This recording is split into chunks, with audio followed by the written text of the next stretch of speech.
Ikiwa ni siku nyingine nzuri kabisa ya michezo, siku imekucha nzuri, lakini tunajua kabisa katika siku ya leo kutakuwa na michezo ile ya ligi ya mabingwa barani Afrika, CAF Champions League.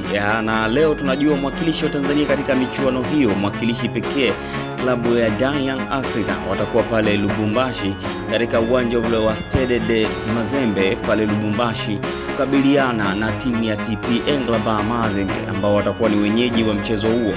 Na kuelekea katika mchezo huo yamesemwa mengi, yamezungumzwa mengi sana, hasa ukiangalia fomu ya timu zote mbili kuelekea katika mchezo huo, ambapo mpaka sasa hakuna timu yoyote baina ya hizo mbili iliyopata ushindi katika kundi lake katika michezo miwili mtawalia iliyocheza.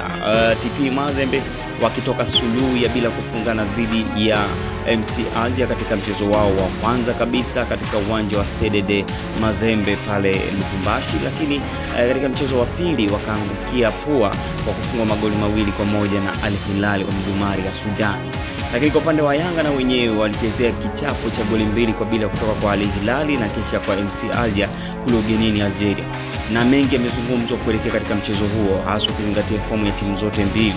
Lakini katika maoni ambayo yametolewa na mojawapo kati ya wanachama wa Yanga ambaye pia ameshawahi kuwa msemaji wa Yanga kwa siku za hivi karibuni, Haji Sande Manara, amesema kama Yanga wanaona kwamba ni kitu kirahisi sana kushinda kwa TP Mazembe, kwao hilo litakuwa ni jambo gumu sana, kwani TP Mazembe watakuwa na kumbukumbu mbaya ya kupoteza mchezo wao wa CAF Confederation dhidi ya Yanga mara mbili katika uwanja wa Stade de Mazembe na uwanja wa Benjamin Mkapa msimu wa 2022-2023, na hivyo watajizatiti kweli kweli kuhakikisha kwamba wanalipa kisasi tena mbele ya mashabiki wao ama hadhira ya mashabiki wao wa Lubumbashi. Kwa hiyo hautakuwa mchezo mrahisi kwa timu ya Yanga. Na pia Haji Manara anasema labda ingekuwa ni kile kikosi cha Gamonde au Nabi, pengine ingekuwa na imani kubwa kwamba klabu ya Yanga inaweza kupata ushindi ama kufanya lolote katika uwanja wa ugenini. Lakini kwa kikosi hiki cha Sedramovic ambacho bado hakijapata muunganiko na kocha bado hajajua wachezaji wapi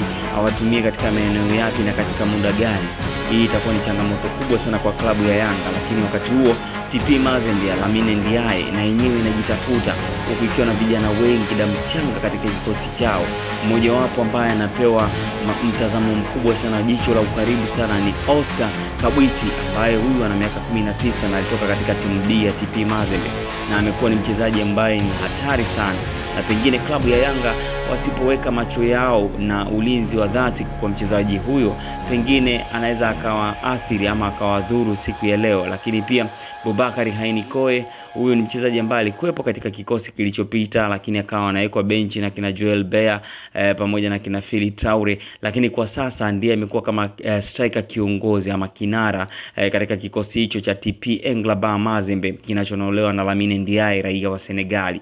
Lakini Kabwiti ameibuka kwa siku za hivi karibuni akifunga magoli muhimu. Hata katika goli moja ambalo amelipata dhidi ya Al Hilal wa Mdumari ni yeye Kabwiti ndiye aliyefunga. Mchezaji namba 16 mgongoni, Yanga wanatakiwa mtupie jicho la ukaribu sana. Ni mchezaji mwepesi na ni msumbufu kweli kweli, ni winga na anacheza winga ya kulia, eneo ambalo analitumikia Nixon Kibabage au Shadrack Isaka Boka. Kwa hiyo mchezaji yote atakayekuwepo katika eneo hilo, pengine asipokuwa makini atakuwa anaingia matatizoni ama ataingia katika midomo ya wanayanga kwamba siku ya leo labda imekuwa siku mbaya sana kwake.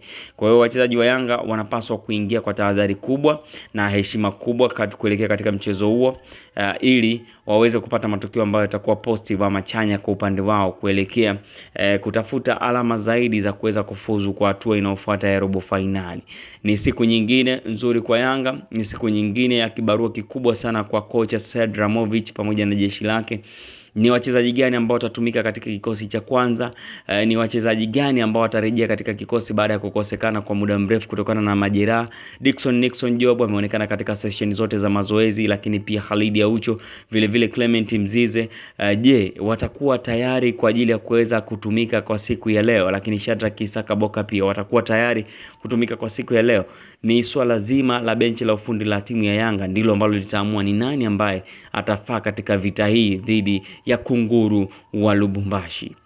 Usisahau kusubscribe katika YouTube channel yetu Rinyo Update TV kwa habari nyingi zaidi za kimichezo. Updates hapa ndo kwake.